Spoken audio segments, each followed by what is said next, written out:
사도행전 16장 6절에서 10절 말씀을 제가 봉독해 올리겠습니다. 성령이 아시아에서 말씀 전하지 못하게 하시거늘 그들이 부르기아와 갈라디아 땅으로 다녀가 무시아 앞에 이르러 비두니아로 가고자 애쓰되 예수의 영이 허락하지 아니하신지라. 무시아를 지나 드로아로 내려갔는데 밤에 환상이 바울에게 보이니 마게도냐 사람 하나가 서서 그에게 청하여 이르되 마게도냐로 건너와 우리를 도우라 하거늘 바울이 그 환상을 보았을 때 우리가 곧 마게도냐로 떠나기를 힘쓰니 이는 하나님이 저 사람들에게 복음을 전하라고 우리를 부르신 줄로 인정함이르라. 아멘. 최다인 목사님, 윤은혜 사모님 특별 찬송해 주시겠습니다.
세상 지식보다 귀한 것 예수를 알미라.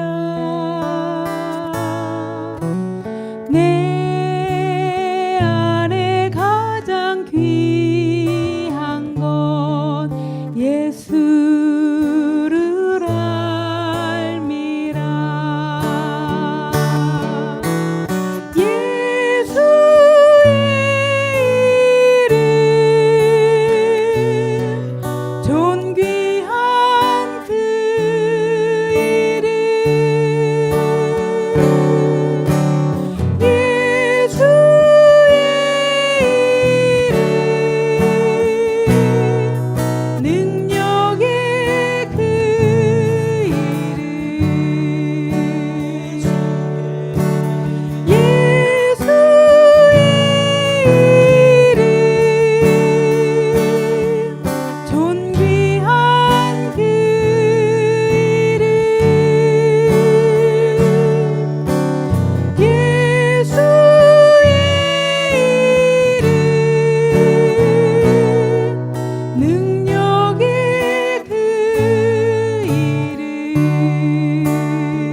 아멘. 기도하겠습니다. 하나님, 오늘도 우리가 예배를 통하여 우리 하나님께서 말씀하실 때 다른 어떤 것보다도 우리의 모든 능력에 구주 되시는 우리 주님 알기를 원합니다. 간절히 소원하오니 이 시간도 우리 하나님 말씀을 통하여 우리 주님을 더 깊이 알므로 주님께서 우리를 향한 뜻도 깨닫는 귀한 이 시간 되게 성령이여 친히 이끄시고 인도하여 주옵소서. 예수님 거룩하신 이름으로 간절히 기도드리옵나이다. 아멘. 오늘 제목은 완벽한 만남입니다. 퍼펙트한 만남입니다. 조금도 부족하지 않는 만남입니다. 가장 최고의 만남이죠. 여러분 부부들 어떻습니까? 우리 오늘 가정에서 예배드리는 부부들 완벽한 만남이 맞나요? 아니면 오늘 대면 예배로 드리는 우리 부부가 같이 오신 분들 어떻게 부부 생각해 보니까 퍼펙트한 만남이 맞나요? 예, 우리가 이 땅에서 참 퍼펙트하고 완벽한 만남은 귀하죠. 드물죠. 오늘 이 사도행전 16장은 굉장히 중요한 장입니다. 왜냐하면은 바울이 15장까지 1차 전도 여행을 마치고 이제 2차 전도 여행을 시작하는데 1차 전도는 소아시아 위주로 다녔잖아요. 소아시아를 다 한 바퀴 돌았던 것입니다. 그리고 이제 2차 전도 여행을 떠나는데 바울의 원래 계획은 2차 전도 여행을 소아시아에서 완전히 아시아로 방향을 바꾸려고 하는 것입니다. 그래서 아시아의 전역에 어떤 복음을 전하고자 하는 바울의 간절한 계획이 있었고 뜻이 있었고 또 그렇게 하기 위해서 바울이 2차 전도 여행을 나선 것입니다. 그런데 오늘 보니까 여기 성령이 아시아에서 말씀을 전하지 못하게 하거늘 그래서 부르기아와 갈라디아를 지나서 무시아에 이르죠. 무시아에 이르러서 그래서 이제 위로 올라가면 비두니아라고 그 아시아로 올라간 쪽입니다. 그래서 바울의 원래 계획은 비두니아를 통해서 아시아로 복음을 다시 전하려고 계획했는데 무시아에서 성령께서 비두니아로 못 가게 하잖아요. 그러면서 뭡니까? 드로아로 가죠. 드로아는 지금 터키 지방의 그 마지막 바닷가죠. 그래서 그 드로아에 이르렀을 때에 밤의 환상 중에 마게도냐 사람, 마게도냐는 그 바다를 건너 이제 유럽 쪽이죠. 예, 마게도냐 사람이 청하죠. 와서 우리를 도우라 하거늘. 그래서 16장 뒤에 보면은 바울이 거기서 그 환상을 보고 사모드라게 바다를 지나서 네아폴리를 통과해서 빌립보에 들어가는 그래서 그 빌립보에서 첫 이제 유럽 복음의 첫 사역을 시작하는 장면이 오늘 16장입니다. 그래서 그 빌립보에 들어가자마자 가장 먼저 만난 사람이 바로 두아디라 성에서 자주장사 루디아를 만나죠. 그리고 그 루디아가 이 바울의 아주 중요한 동력자가 되잖아요. 그리고 나서 이제 빌립보에서 복음을 전하는데 첫 상대가 누구였습니까? 바로 귀신 들린 여종이죠. 이 귀신 들린 여종이 16장 중간에 보면은 바울을 따라다니면서 참으로 이 사람이 하나님이 보낸 사람이다라고 따라다니면서 하도 괴롭히니까 바울이 어떻게 합니까? 그 여종에게서 귀신이 나오라고 하니까 귀신이 떠나가니까 그 여종을 통해서 돈 벌던 그 주인이 어떻게 합니까? 바울과 실라를 고발하잖아요. 그래서 매로 쳐서 빌립보 감옥에 가둡니다. 그래서 밤에 바울과 실라가 빌립보 감옥에서 찬송을 부르니까 옥터가 흔들리고 옥문이 열리면서 모든 사람들이 다 자유로움을 얻죠. 그때 그 옥문을 지키던 간수가 어떻게 합니까? 사람들이 다 풀리는 것을 보고 자결하려고 하거늘 바울이 그 간수에게 뭡니까? 네 목숨에 손을 대지 마라. 그러면서 어떻게 이야기합니까? 주 예수를 믿어라. 그리하면 너와 내 집이 구원을 얻으리라. 라고 하면서 이 16장 전체가 그러면서 그 놀라운 지금으로 따지면은 전 세계에서 이 유럽이 복음화될 수 있는 유럽이 복음화되고 영국으로 넘어갔고 영국이 넘어간 것이 미국으로 해서 다시 우리나라로 들어오는 그 과정에 결정적인 역할을 한 것이 오늘 이 사도행전 16장의 사건입니다. 그러면 왜? 자, 세계 역사는 바뀌어버렸죠. 이것 때문에. 뭐 때문에? 지금 16장에서 전 세계의 역사가 완전히 바뀌어버린 겁니다. 즉 바울이 자기 계획대로 아시아로 넘어왔으면 어떻게 됐을까요? 제가 생각을 해봤습니다. 인도로 갔다가 중국으로 갔다가 우리나라에는 아마 한 1000년 전에는 들어왔지 않았을까? 뭐 굉장히 그렇게 생각을 해보기도 합니다만은 어쨌든 하나님의 계획은 바울을 통해서 유럽으로 넘어가게 한 것입니다. 그래서 전 세계 역사가 아주 쓰여지는 결정적인 근거가 된 것이 오늘 16장 오늘 특별히 6절에서 10절 오늘 본문의 말씀인 것입니다. 그래서 제가 제목을 완벽한 만남, 퍼펙트한 만남이라는 것입니다. 자, 그러면 바울이 어떻게 해서 전 세계의 역사를 바꾸게 되었는가? 실제로 여러분 기독교가 유럽으로 넘어가면서부터 완전히 세계 역사는 새로 써지기 시작하잖아요. 기독교로 해서 새로 써지고 이제 한 바퀴 돌아서 이제 마지막 다시 예루살렘으로 돌아가는 그 결정적인 역할을 하는. 그래서 오늘 이 본문이 아주 중요한, 전 세계 역사를 바꾼 중요한 사건이 바로 오늘 본문인 것입니다. 그래서 제가 제목을 완벽한 만남이다 이렇게 제목을 지었습니다. 그럼 왜 완벽한 만남이고 어떻게 해서 세계 역사가 쓰여졌는가, 바울을 통해서 바뀌어졌는가라는 부분을 우리는 오늘 이 말씀을 통해서 깨달음으로 인하여서 오늘 저와 여러분들이 어떤 믿음의 상황을 가져야 되고 우리도 어떤 완벽한, 우리도 퍼펙트한 이 만남을 통해서 우리를 통해서 하나님께서 아주 다시 세계 역사를 새로 쓰는, 어쩌면 그런 계기가 되는 저와 여러분 되시기를 주님의 이름으로 축복합니다. 그래서 오늘 먼저 우리가 보니까 이 성령의 인도가 없으면은 우리는 하나님을 위하여 아무것도 할 수가 없습니다. 결론적으로 말씀드립니다. 우리가 성령의 인도가 없으면 우리는 어떠한 하나님의 일도 할 수가 없는 것입니다. 오늘 6절에서 보면 성령께서 바울로 하여금 아시아에서 복음을 전하지 못하게 하셨다고 증언했습니다. 아까 말씀드린 바울은 원래 소아시아 지방에서 사역할 계획을 가지고 있었습니다.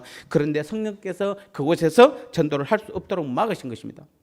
자, 우리는 성령께서 어떤 방식으로 바울을 일행으로 하여금 소아시아 지방에서 전도할 수 없는 상황이 되도록 하셨는지 우리는 구체적으로는 잘 알 수 없습니다. 어떤 신학자들은 바울이 성령의 환상을 보았을 것이라고 추측하기도 합니다.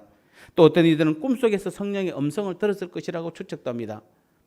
그리고 어떤 이들은 바울이 성령의 감동으로 인해 복음을 전할 수 없는 마음의 상태가 되었을 것이라도 추측하고, 어떤 사람들은 유대인의 거센 박해로 인하여 전도를 할 수 없다고 추측하기도 합니다. 그러나 이 모든 추측은 그저 추측일 뿐입니다. 우리는 중요한 것은 우리는 성령께서 바울로 하여금 아시아에서 전도할 수 없는 상황에 처하게 만들었다는 그 사실만 알고 그 사실만 우리는 주목하면 되는 것입니다. 어떻게 해서 그런 과정이 중요한 것이 아닙니다. 어떤 과정이 있었든 오늘 성령께서 바울로 하여금 소아시아가 아니라 유럽으로, 마게도냐 즉 유럽으로 전도할 수밖에 없게 만든 그 사실에 우리는 주목해야 되는 것입니다. 전도는 바울에게 있어서 가장 큰 은사요 사명이었습니다. 바울은 첫 선교 여행 때, 1차 전도 여행 때도 이 유대인들의 박해로 인해 돌에 맞아 죽을 뻔한 일도 있었지만은 그럼에도 바울은 여전히 전도를 멈추지 않았습니다. 그런데 바울은 이제 삶이 되어버린 이 전도 활동을 소아시아에서는 도무지 할 수 없게 된 것입니다. 어쩌면은 바울에게 있어서 아시아는 뭐죠? 자기 고향이고 자기가 공부한 곳이고 또 자기가 자란 곳입니다. 그 소아시아의 영혼들을 위해서 자신의 전부를 헌신하고 희생하려고 했던 그 바울에게 아시아가 아닌 마게도냐 즉 유럽 지방에 가서 복음을 전하게 한다는 것은 그에게서는 굉장히 어쩌면 두렵고 떨리고 험난한 곳이 분명할 것입니다. 그럼에도 바울이 그 순종, 하나님의 말씀이 순종해 나갔던 사실을 우리는 기억해야 되는 것입니다. 자, 가끔 우리는 전도나 직분, 봉사나 구제 같은 하나님의 일을 할 때 우리는 아무 때나 우리 마음이 내키면 할 줄로 우리는 생각하죠. 그래서 제가 이 교회 일을 하면서 우리가 같이 교회 일을 하면서 어떤 분에게 어떤 일을 맡길 때 가장 많이 나오는 대답이 뭐냐 하면은 아직 제가 마음의 준비가 안 됐습니다라고 말하는 사람들이 가장 많습니다. 죄송하지만 여러분의 마음이 준비가 돼도 성령께서 하나님께서 우리를 사용하지 않으면은 우리가 아무리 마음이 준비돼도 하나님은 사용하지 않으세요. 내가 마음의 준비가 전혀 되어 있지 않아도 하나님께서 부르시면은 우리는 그 부르심에 절대 순종하며 나가야 되는 것이에요. 오늘 키포인트를 아시겠죠? 바울이 지금 얼마나 오랫동안 1차 전도 여행 동안 그 험난한 길을 소아시아 지역을 전도했잖아요. 그러면서 2차, 3차까지도 바울은 평생을 어디에서 소아시아에서 자기의 삶을 전부 다 헌신하고 희생하려고 다 생각했어요. 마음 먹었어요. 그런데 하나님께서는 뭐한다? 무시하여서 유럽 쪽으로 하나님께서 가게 하신 것이에요. 바울의 마음 먹은 거하고는 전혀 다른 지령을 하나님께서 바울로 하여금 이끄시고 가시고 계시는 것이에요. 그래서 우리도 하나님께서 나한테 일을 맡기면은 내가 마음의 준비가 안 됐습니다, 그렇게 말하시면 안 돼요. 하나님께서 맡기시면은 아멘 하면서 우리는 무조건 순종하며 나가야 돼요. 내 계획, 내 뜻, 내 상황 보시면 안 돼요. 교회의 주인이신 성령의 인도가 없으면 우리는 하나님의 나라의 일을 아무것도 할 수 없다는 사실을 아셔야 돼요. 그런데 그런 하나님께서 나를 불러주셨습니다, 감사합니다 하고 우리는 나가야 되는 것이에요.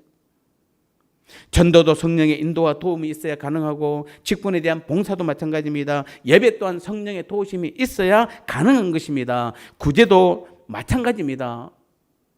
오늘 우리 그리스도인들은 성령을 따라 행하고 그 도우심을 힘입어 사는 존재들입니다. 성령의 인도와 도우시는 그 은혜가 있기에 우리는 오늘 예배도 또 전도도 봉사도 기도도 구제도 쉽게 할 수 있는 것입니다. 그래서 우리는 너무도 풍성한 성령의 그 은혜 속에 있기에 성령의 그 주권적인 그 위치와 그 은혜에 대해서 어쩌면 우리는 너무도 많이 망각하고 있는지도 모르겠습니다. 여러분 지금 대부분 우리가 다 뭡니까? 거의 많은 부분에서 내가 한다고 생각하시죠. 오늘 여러분 지금 여기 대면 예배 나오신 분들도 오늘은 내가 가서 해야지라고 생각하시면 안 돼요. 우리 모든 일거수일투족은 다 주님 안에 있고 성령의 뜻 가운데 있는 것이, 오늘 가정에서 우리가 여러분이 그 온라인 예배를 드리고 있는 분들도 여러분이 원해서 됐다라고 생각하시면 안 되는 것이에요. 우리는 모든 것이 다 누구 뜻이다? 하나님의 뜻이고 성령의 이끄심 가운데 있다라고 우리는 인정해야 돼요. 실제로 여러분이 안 믿는 사람들 한번 보세요.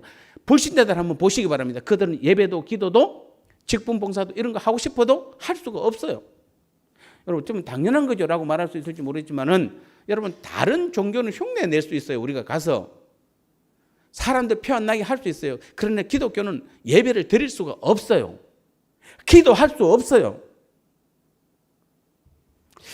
오늘 우리는 지금 우리가 예배하고 전도하고 기도하는 그 일들이 습관적으로 배워서 하는 것이 아니에요, 여러분요.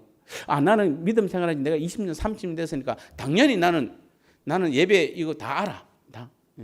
그래서 저도 가끔은 한 10시 반 돼서 이제 마지막 준비를 하려고 보면 오늘도 생방송, 옛날에는 잘 몰랐습니다. 요즘은 온라인 카메라를 찍고 있으니까 이 생방송하는 아나운서 같아요. 제가 느낌이 그래서 오늘도 실수를 하면 안 되는데 라는 생각도 합니다만은, 여러분 우리가 드리는 이 예배도 철저하게 누가 도와줘야 됩니까? 성령의 이끄심이 없는 예배는 아무 의미가 없어요. 실제로 우리의 삶 가운데서 성령은 풍성하게, 그 여러분 하나 움직임, 우리가 생각하는 하나인 것까지도, 하는 일 하나하나까지도 여러분 매일 삶 가운데서 성령께서는 항상 인도해 주세요.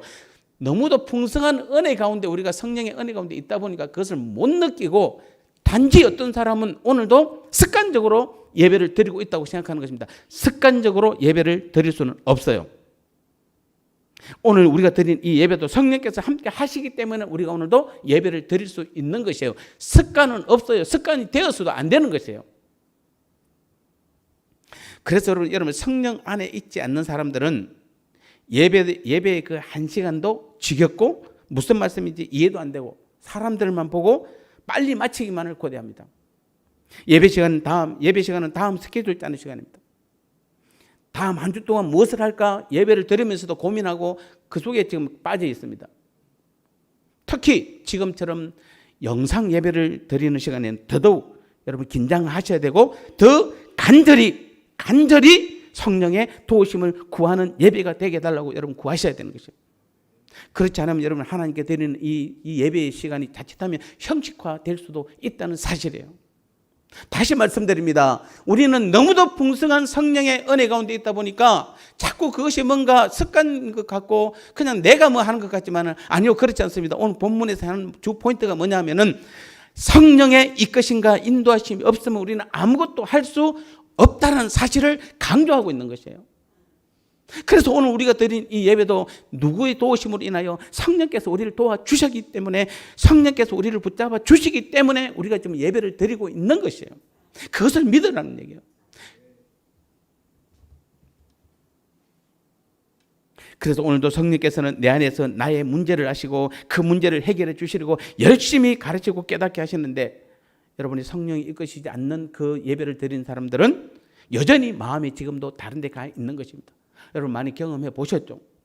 어떨 때는 정말 은혜가 임했는데 어느 날에는 예배 시작부터 끝까지 그냥 아니면 시작이 5분까지는 들었는데 그 다음부터는 여러분 예배 마치고 나서 설교 제목 모르는 거 하고 여러분 예배 때 아예 다른 생각하는 거하고 개념이 틀려요. 여러분 사실은 나이가 들면 아무리 은혜 받아도 설교 마치자마자 오늘 설교 제목 뭡니까 물어보면 생각 안 나요. 그거 하고 여러분 아예 예배 시간 내내 여러분 다른 생각하는 거하고 개념이 다르다 이 말이에요. 그래서 예배 시간 내내 문제 안에서 고민하고 어찌할 바를 알지 못하면서 예배 시간을 보냅니다. 그리고 예배를 마치면 바로 달려가 버립니다. 어떤 분들은 축도도 안 끝났는데 그냥 가버려요. 예배를 마무리하지도 못하는 것이에요. 그게 바로 내 힘으로 내가 예배드리는 사람들의 모습이에요. 기도는 여러분 더 그렇습니다. 성령의 도움이 없는 기도는 뭐죠? 거의가 비는 기도입니다. 무엇을 달라고 하는 기도입니다. 내 소원을 들어주는 것을 기도라고 생각하는 겁니다. 그러나 성령께서 이끄시는 기도는 비는 기도가 아니고 하나님의 뜻을 아는 것이에요. 달라는 게 아니라 내가 무엇을 해야 할지를 묻는 것입니다. 내 소원이 아니라 나를 향한 주님의 뜻을 구하는 것이요 나를 통해 주님의 능력을 하나님 나라의 일을 하게 해달라고 비는 그게 바로 뭐죠? 성령께서 인도하는 기도인 것이에요. 전도는 말할 것도 없습니다, 여러분. 전도에서 가장 내 힘이 많이 나타나는 것이 바로 전도를 통해 나를 드러내고 내 교회를 부흥시키기 위해서 하는 전도입니다. 물론 우리는 교회를 부흥시켜 더 많은 영혼들을 주께로 인도해야 되는 것입니다. 이것은 우리의 가장 큰 사명입니다. 그러나 전도에서 우리 교회 부흥이 목적이 되어서는 안 돼요.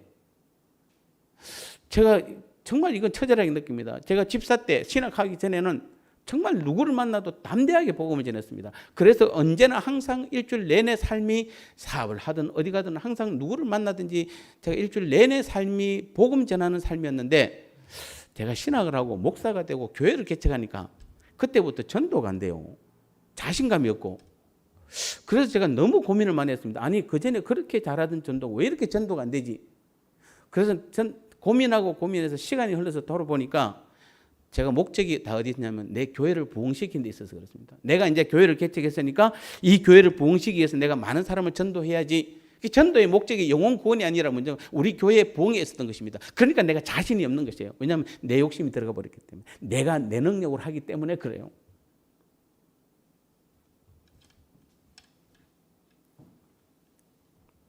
여러분 내 힘으로 내 능력으로 전도해서는 안 되는 것입니다. 다 실패합니다.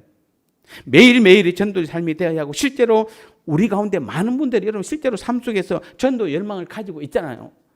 아마도 우리 교회 성도들 중에 여러분 19명 정도는 여러분 그래도 1명 정도는 모르지만 19분 정도는 그래도 여러분이 삶 가운데서 어떤 연유든 복음을 전하려고 하고 있고 전도를 하려고 여러분 다 생각을 가지고 있습니다.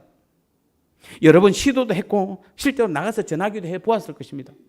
하지만 1년이 가고 10년, 20년이 지나도 사실은 뭔가 한 영혼 제대로 우리가 구원하지 못한 모습이 오늘 우리의 모습이잖아요. 여러분 성령 전도는 그래서 성령께서 하시는 일이에요. 우리가 헬라에 보면 전도하라는 현재 명령령 중간태 수동태 디포넌트입니다. 즉 전도는 언제 해야 되죠? 현재 지금 해야 되는 것입니다. 전도는 하나님의 명령이에요. 그리고 전도의 결과와 그 열매는 반드시 4개로 디포넌트 4개로 돌아오는 것이에요. 근데 결정적으로 전도는 수동태예요. 자, 내가 하는 전도는 능동태잖아요. 그런데 오늘 이 전도하라는 이 성경의 말씀은 분명히 수동태로 되어 있습니다. 그 말은 무슨 말입니까? 한 영혼을 구하는 것은 내가 할 수 있는 일이 아니라 우리가 할 수 있는 일이 아니라 바로 내 안에 계셔서 나를 사용하여서 한 영혼을 구하고 인도하고자 하는 성령 하나님께서 하시는 가장 큰 일 중에 하나가 바로 전도하는 것이에요. 그런데 내가 하니까 모든 것이 시간이 아무리 지나도 아무리 시도해도 노력해도 전도가 안 되는 겁니다. 그래서 여러분 1년 동안 전도 한 명도 못 하잖아요. 지난 우리 교회가 지금 3년 지금 9개월 때 3년 10개월 때 지금 접어들고 있는데도 거의 지금 90% 이상이 전도 한 번도 안 하셨어요. 지금요. 실제로. 지금 여기 앉아 있는 분도 그렇고 지금 가정에 계신 분들도 그렇고 전도 안 하셨잖아요. 그렇다고 여러분 전도에 마음을 버린 게 아니에요. 근데 왜 그러면 안 됐습니까? 대부분 내가 하려고 했어요. 내 힘으로 하려고 그래서 그렇습니다. 그러니까 아무리 애쓰고 노력해도 전도는 안 되는 것입니다. 전도하는 것은 한 영혼을 구원하는 일은 다시 말씀드리면 오직 성령께서 하시는 이름을 우리가 믿어야 하는 것이에요. 그렇게 고백해야만 우리는 드디어 한 영혼이 우리를 통해서 주께로 돌아오는 역사가 일어나는 것입니다. 여러분, 봉사와 헌신도 성령께서 하시는 일이에요. 교회는 주님의 몸이고 주님이 세우신 하나님의 성전입니다. 따라서 이 성전에서 봉사하고 헌신하는 일은 성전의 주인이신 성령께서 친히 하셔야 하는 것이에요. 그래서 여러분 경험해 보실 때는 성령께서 내게 힘 주실 때 여러분 교회 봉사할 때 어떻습니까? 나 혼자 와서 교회 청소해도 감사하잖아요. 감사하잖아요. 저는 지금도 기억이 납니다. 이번에 저기 양평에서 정의당으로 나왔던 그 국회의원, 정의당 대변인까지 했던 그 친구가 제자인데 제 제자예요. 그런데 제가 개척교회 할 때 개척교회 뭐 따로 방이 있습니까? 그냥 본당밖에 없잖아요. 그래서 오후 2시부터 학생회 예배 때 그 친구 혼자 걔하고 내하고 둘이서 2년 반 동안 저 제일 뒤에 앉아서 방바닥에 앉아서 둘이 공부했어요. 2년 반 동안을. 그리고 나서 그 다음부터 학생회가 제가 지금 정확한 숫자를 모르는데 10몇 명으로 늘어났어요. 2년 반 동안 둘이서 앉아서 공부했어요. 그래서 얼마 전에 우리 교회에 찾아왔습니다. 저를 찾아왔고 같이 식사하면서 그 친구도 그걸 정확하게 기억을 해요. 그때 둘이서 공부했던 거. 지금은 양평에서 또 믿음 생활도 잘 하고 있습니다. 어쨌든 우리는 여러분 단기 봉사할 때, 즉 주님께서 함께 힘을 주실 때는 뭐죠? 외롭지 않습니다. 힘들지 않습니다. 어떤 봉사를 해도 피곤치 않아요. 즐겁고 감사해요. 우리는 다 그런 것을 경험해 보셨어요. 그래서 오늘도 우리가 이 성전에서 봉사하고 헌신하는 일은 그 성전의 주인이신 성령께서 친히 함께 해 주셔야 되는 것이에요. 성령께서 오늘 우리의 예배도 전부 다 이끄시길 원하세요. 찬양도, 준비하는 과정도, 말씀도, 기도도, 헌물도 다 성령께서 친히 하시는 일이에요. 그래야만 우리가 하나님께 영광이 되고 하나님께서 받으시는 예배가 되는 것이에요. 여러분, 왜 많은 사람들이 여러분 예배 드리러 올 때 여기서 앉아서 대부분 어떤 생각을 합니까? 하나님, 여러분 기도할 때 하나님 오늘 내가 드리는 예배가 하나님께 영광이 되는 예배가 되기를 원합니다. 여러분 간절히 소원하잖아요. 그런데 대부분 왜 다 실패합니까? 준비 과정부터 우리는 성령께서 이끄셔야 돼요. 오늘 오기 전부터 여러분이 어쩌면 하루 전날부터 아니면 한 주일 전부터 준비하는 과정부터 여러분이 기도도 아니면 예배도 찬송도 말씀 듣는 모든 것들도 다 누가 주관해야 됩니까? 성령께서 주관하실 때에 우리의 예배가 하나님께 영광이 되고 하나님께서 받으시는 예배가 되는 것이에요. 그래서 빌립보서 3장 3절에서도 하나님의 성령으로 봉사하고 그리스도 예수로 자랑하라 이렇게 말하고 있습니다. 그리고 자기 자신을 신뢰하지 않는 그 사람이 바로 하나님께로부터 난 하나님의 참 아들이다 라고 분명히 빌립보서 3장 3절에서 말씀하고 있는 것입니다. 그래서 우리는 교회 일도 직분도 성령께서 함께 하시고 성령께서 주시는 힘으로만 해야 되는 것입니다. 그래야 내가 없는 것이에요. 내가 없는 것이에요. 우리는 자꾸만 착각합니다. 나를 드러내지 말라고 하니까 무슨 일을 해도 겸손히 나를 나타내지 않는 것으로 이해하고 괜히 나를 드러내고 나타내는 사람들을 잘못되었다고 비난합니다. 물론 자신을 드러내는 것은 우리 기독교에서는 최악입니다. 그러나 겸손히 나를 드러내지 않으려고 노력하는 것도 잘못입니다. 직분을 주신 분은 주님이시고 그 다음부터는 성령께서 가르쳐 주시고 힘을 주시며 하나님 나라를 위해 사용하는 것입니다. 그래서 내가 해놓고 안 한 척 겸손하라는 말이 아니라 우리는 처음부터 내가 해서는 안 되는 것이에요. 내가 한 것이 없어야 돼요. 근데 여러분이 대부분 내가 해놓고 나서 이제 겸손하라고 그러니까 이걸 좀 나타내고 싶은데 누구한테 말하고 싶어 죽겠는데 하지 말라고 그러니까 참는 거 그런 게 겸손이 아니에요. 여러분 그런 말이 아니에요. 처음부터 뭐 해야 된다? 내 힘으로 하는 것이 아무것도 없어야 돼요. 그게 기독교예요. 여러분요. 오늘도 주님께서 내 안에 들어오시고 우리 하나님께서 내 안을 성전 삼으신 이유가 오늘도 성령께서 보혜사 성령으로 내 안에 오셔서 내 모든 삶을 주관하시고 이끌어 가신 이유가 무엇입니까? 우리 힘으로 아무것도 하지 말라는 얘기예요. 내 능력으로는 무엇이든지 주님 나라 일, 하나님 나라 일을 요만큼도 하지 말라는 얘기예요. 모든 것은 누가 다 하는 것입니까? 하나님이 하시는 것이에요. 성령께서 오늘 나를 통해서 일을 하셔야 되는 거예요. 그러니까 내가 하는 것이 아무것도 없어야 돼요. 그러니까 내가 자랑할 것이 없어요. 내가 겸손해질 게 없어요. 왜 내가 뭐 한계 있어요. 내가 겸손해지지. 그런데도 우리 많은 사람들이 자기가 해놓으니까 그저 이걸 막 그냥 나타내고 싶어가지고 저도 그렇습니다. 뭐 어떤 뭐 조금만 좋은 거 있으면 그냥 내가 당장 첫 마디가 내가. 요즘 제가 그런 반성을 많이 합니다. 요 근래 내가 그 말을 제가 너무 많이 쓴 것 같습니다. 많은 교회들을 상담하고 보니까 어느 순간에 내가 그런 생각을 자꾸 듭니다. 여러분, 내가 한 것은 아무런 의미가 없음을 우리는 다시 한번 아셔야 돼요. 오직 성령께서 내 안에서 나를 통해 모든 능력들을 나타내고 나는 그저 순종하고 쓰임 받는 것 뿐입니다. 그때 주님이 말씀하시는 봉사이고 직분이고 그것이 바로 헌신인 것입니다. 로마서 8장 9절에도 너희 속에 하나님의 영이 거하시면 너희가 육신에 있지 아니하고 영에 있나니 누구든지 그리스도의 영이 없으면 그리스도의 사람이 아니다 분명히 말씀하고 있습니다. 즉 오늘 내 속에 성령께서 이끄시는 그 삶이 없으면은 또 그 삶, 만약에 내 삶이 성령께서 이끄시는 삶이라면은 우리는 육신에 있지 않습니다. 즉 내가 하는 것이 아니라는 것입니다. 오직 영에 있나니 하나님 뜻에 있고 하나님께서 하시는 것이고 성령께서 하시는 것에 있나니 그러므로 누구든지 그리스도의 영, 그리스도 성령께서 우리를 이끄시는 사람이 아닌 사람은 그리스도의 사람이 아닌 것입니다. 내 안에 계신 성령님, 오늘도 우리가 육신의 삶, 육신의 사람, 육신의 힘이 아니라 영의 사람으로 영의 일, 영의 힘으로 모든 것을 하기를 원하시는 것입니다. 여러분, 헌금을 드리는 것도 마찬가지입니다. 진심으로 정말 여러분이 주님께서 내 안에 계셔서 나의 주인이 되신 사실을 우리가 인정한다라면은, 그래서 나를 완전히 비우고 오직 주님의 뜻 가운데만 거하는 믿음의 삶을 살기를 원한다라면은 우리는 내 안에 계신 주님의 음성을 우리는 분명하게 들을 줄 알아야 되는 것입니다. 여러분, 특히 11조는 하나님의 명령입니다. 교회의 명령이 아니에요. 11조는 하나님의 명령이에요. 주님의 몸된 개로 세워나가는데 반드시 쓰임받아야 할 하나님의 것이에요. 내 것 아니에요, 여러분. 하나님의 것이에요. 그리고 물질의 최고의 기준은 11조입니다.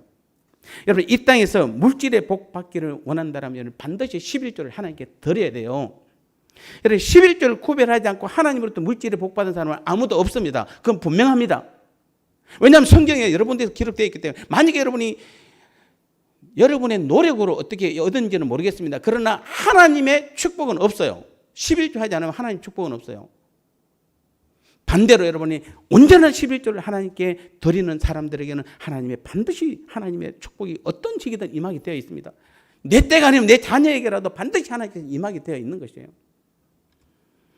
그런데도 우리는 주님과 동행한다고 말하면서 주님이 내 삶의 주인이라고 우리는 고백하면서도 하나님의 것을 내가 내 마음대로 사용하고 내가 원하는 곳에 사용한다라면은 그 자체가 바로 하나님께 인정받지 못하는 것이요, 성령님이 인도하는 것이 아닌 것입니다.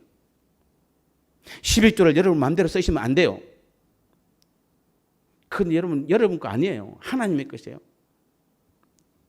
하나님의 것을 내가 내 마음대로 사용하면 안 되는 것입니다. 그래서 말라기 3장에서는 그것은 하나님 것을 도둑질한 것이라고 분명히 말씀하고 있습니다. 그것은 말라기 3장에 하나님의 모든 약속을 무시하는 것이에요.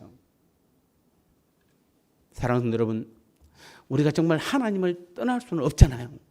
우리가 아무리 믿음 약할 수는 있지만은 우리가 여러 가지 어려운 부분, 고난 가운데 있을 수는 있지만 우리는 하나님을 떠나지는 않잖아요. 우리가 마치 하나님을 떠날 수 없는 것처럼 이 땅에 살 동안 하나님이 주신 물질 외에 우리가 가질 수 있는 것은 아무것도 없어요. 우리는 이 고백을 하셔야 돼요. 다 주님이 주신 것이에요. 다 주님의 것이에요. 이 믿음이 여러분 우선 되어야만 우리의 헌물이 하나님의 것임을 알게 되는 것이에요. 여러분, 돈 때문에 하나님 잃지 마세요. 돈 때문에 가족 잃지 마시고 사랑하는 사람 잃지 마세요. 돈 때문에 영원한 동반자인 성도들 잃지 마시기 바랍니다. 하나님께 다 드리면은 모든 것을 다 잃은 것 같아도 하나님은 오히려 더 많은 것으로 반드시 채워주시는 우리 아버지세요. 그래서 여러분이 11조도 선교 예물과 감사 예물, 주일과 주정, 그 외의 모든 예물들은 반드시 성령께서 드리라고 하는 그 마음을 주실 때 우리는 아낌없이 순종하는 예물로 드릴 때 그 예물이 바로 뭐죠? 향기로운 예물, 하나님께서 기뻐하시고 받으실 만한 아름다운 예물이 되는 것이에요. 그러면 오늘 우리들은 무슨 일을 하기 전에 먼저 기도와 간구로 성령님의 뜻과 인도를 구해야 하는 것입니다. 아울러 우리는 우리로 하여금 하나님과 교제케 만드시고 하나님을 위해 일할 수 있도록 인도하시며 도우시는 성령님의 그 풍성한 은혜를 귀히 여기고 우리는 날마다 감사할 수 있어야 하는 것입니다. 두 번째로 우리는 믿음은 언제나 만능이 아닙니다. 6절 7절을 보면 성령이 아시아에서 말씀을 전하게 못하거늘 부르기아와 갈라디아 땅으로 다녀가 무시아 앞에 이르러 비두니아로 가고자 했으되 예수의 영이 허락하지 아니하신지라. 그 말씀드렸잖아요. 비두니아 무시아에서 위로 올라가면 비두니아하고 바로 소아시아로 다시 돌아가는 것입니다. 그런데도 그 무시아에서 성령께서 어디로 가라? 드로아로 가라. 드로아로 가니까 그 밤에 환상 중에 마게도는 사람이 자기 스스로 도우라 이렇게 말하는 것입니다. 자, 바울은 2차 전도 여행을 계획하면서 분명히 아시아에서 복음 전하기를 그는 원했습니다. 그런데도 성령께서는 바울에게 아시아에서 복음을 전하지 못하게 하였습니다. 우리는 왜 성령께서 바울로 하여금 아시아에서 복음을 전하지 못했는지는 우리는 알 수 없습니다. 또 성령께서 어떠한 방법으로 바울의 아시아 전도를 막았는지도 구체적으로는 알지 못합니다. 중요한 것은 성령께서 바울의 아시아행을 막으셨다는 것이며 바울이 거기에 순응하여 유럽으로 전도 여행의 방향을 바꾸었다는 것이에요. 중요한 것입니다. 오늘 우리에게 있어서 우리가 이 사실을 통해서 알 수 있는 것은 하나님은 종종 우리의 길을 막으시기도 한다는 것이에요. 물론 그것은 우리의 계획이 하나님의 뜻에 부합되지 않거나 우리들이 가지 말아야 할 길로 가기 때문에 그렇습니다. 그리고 하나님께서는 우리가 가지 말아야 하기에 그 길을 막으시는 방법이 여러 가지가 있습니다. 여러분 이제 여러분 경험해서 한번 생각해 보십시오. 여러분이 어떤 일을 계획해 놨는데 이게 하나님께서 원하시는 건지 원하지 않는 건지를 잘 모를 때가 있어요. 그럴 때는 뭔가 확신을 서는데 이게 진짜 맞나라고 말했을 때 하나님께서 여러 가지로 반드시 여러분에게 가르쳐 주시고 보여주세요. 즉 어떤 말이 있습니까? 어떤 일 하는데 너무 많은 장애가 연달아 생기면은 그 일을 하나님께서 막으시는 것으로 생각할 수 있습니다. 뭔가 이렇게 했는데 자꾸 막히면 뭐한다? 그렇게 생각하셔야 돼요. 그리고 또 일을 하면서 마음의 평안이 없는 것도 하나님께서 그 일을 막으신다고 생각하시면 돼요. 여러분 하나님 원하시는 것은 아무리 어려운 것도 뭐죠? 힘든 것도 마음의 평안함이 와요. 뭔가 자신감이 생겨요. 마치 우리 교회를 바라보는 저의 믿음입니다. 지금 우리 예수 제자교회를 통해서 하나님께서 앞으로 써갈 일을 생각하면 저는 막 희망이 솟아오르고 막 설레임이 막 앞섭니다. 아무것도 사실 우리가 지금 뭐 크게 이룬 것도 없는데도 그냥 설레요. 왜냐하면은 저는 분명히 우리 교회를 통해서 하나님께서 하실 일을 기대하고 있기 때문에 그렇습니다. 또 여러분이 여러 믿음의 사람들이 충고하는 것도 하나님께서 막으시는 방법으로 우리는 이해를 하셔야 돼요. 분명히 뭔가 하려고 했는데 믿음의 사람들이 하지 마라 하면은 그것은 하나님의 방해로 하나님 뜻이 아니라고 우리 생각하셔야 돼요. 이러한 경우를 만나면 우리는 무리하게 일을 추진할 것이 아니라 그 일에 대하여 심사숙고할 필요가 반드시 있는 것입니다. 이게 진짜 주님의 뜻인가 하나님의 뜻인가. 그래서 만일 하나님의 뜻이 아니라고 판단되면 그 일에 대한 계획이 아무리 분명하고 또 그 계획을 추진할 강력한 의지가 있다 해도 우리는 중단해야 하는 것입니다. 하나님께서 막으실 때는 멈추는 것이 지혜요 순종하는 것이 바로 지혜입니다. 하나님께서 막으신데도 억지로 그 길을 가려 하는 것은 위험한 모험입니다. 가장 어리석고 잘못된 선택입니다. 사실은 우리가 믿음 생활 30년, 40년, 50년, 60년 하시면서 우리가 가장 많이 저지른 실수가 바로 이 부분이잖아요. 뭐 저도 마찬가지입니다. 저도 지금 걸어오면서 수없이 하나님께서 분명히 막으셨는데 때로는 아내를 통해 때로는 다른 사람을 통해 막으셨는데도 굳이 그 길을 가려고 하니까 말씀하는데도 그 말을 듣지 않고 내 계획대로 하려다 보니까 계속 먼저 시간만 낭비하고 물질만 낭비하고 모든 그냥 내 삶 자체가 그냥 부서지고 깨어지고 우리들 중에는 어떤 일이든지 믿음으로 밀어붙이기만 하면 된다고 생각하는 사람들이 있습니다. 그들의 생각이나 행동은 겉으로 보면 매우 신앙적으로 보입니다. 그러나 그것은 신앙적인 것이 아닙니다. 물론 주님은 믿는 자에게 능치 못할 일이 없다라고 분명히 말씀하셨습니다. 그러나 이 말씀을 오해해서는 안 되는 것입니다. 여기서 믿음이란 자기만의 일방적인 믿음이 아닌 것입니다. 자기 확신이 아니다 이 말입니다. 믿음은 하나님과의 관계예요. 하나님의 뜻이 아닌 믿음은 정상적인 믿음이 아닙니다. 그것은 자신의 신념은 될 수 있어도 믿음은 아닌 것이에요. 여러분 신념과 믿음을 오해하시면 안 돼요. 내 신념이 마치 믿음처럼 말씀하시면 안 돼요. 하나님의 뜻이 아닌데도 일방적으로 우리가 믿는다고 모든 일이 되는 것이 아닙니다. 여러분이 일방적으로 믿습니다 하고 무리를 한번 여러분 걸어보십시오. 물이 빠집니다. 믿습니다 하고 독을 마셔보세요. 죽습니다. 믿습니다 하고 여러분 마스크 안 쓰고 방역수칙 안 지키면은 코로나에 다 걸립니다. 믿음은 언제나 만능이 아닙니다, 여러분. 하나님께서 막으신데도 억지로 그 길을 가려 하는 것은 위험한 모험이요 만용인 것입니다. 지금도 일부 교회들이 주일날 시청 직원들하고 숨바꼭질 한답니다.